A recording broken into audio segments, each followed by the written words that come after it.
I think a lot of people are intrigued by this one, and it has a little more edge of realism than some of the other paintings. And I'll stand over here.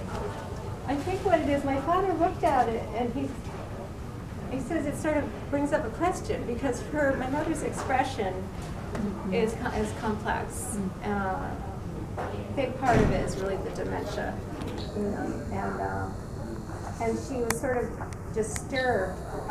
You know, she has a disturbed expression here, but doesn't necessarily mean she's disturbed. She's just not expressing happiness. And my father is holding her, he's comforting her, he's giving her a little kiss. And she's sort of not necessarily reacting to that. So it kind of, you know, my father was saying, well, that's an interesting painting. That's one at least he was kind of interested in, because it didn't, it's like, what is she annoyed at? What is going on? You wonder what's going on inside her mind. And we all did at different points. But and this one I like that they're kind of, because here she's kissing him, and he's more obvious. He just was so happy to have a little kiss. And that's how my father was. He expressed happiness in a very obvious way.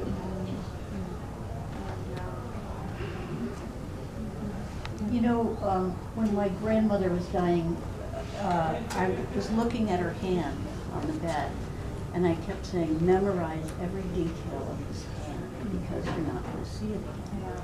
And when your parents went to your show for your graduation, there's a beautiful photograph where you see lots of hands in the paintings, but then you were all connected holding hands in the photographs on top of that too. And you feel that DNA connection too when you paint the anatomy. Yeah, hands are really important to me. I put a lot of hands in my paintings. It's very expressive, and movements. They're all about touching, you know, touching each other. And like I said, when I did the portraits individually, they were moving, but there wasn't a story as much as in these paintings. I think each painting has its own story. Some aren't as obvious as others, but I love this show because when you walk around, it kind of unfolds in different ways. You get to see different aspects of them, their caregiver.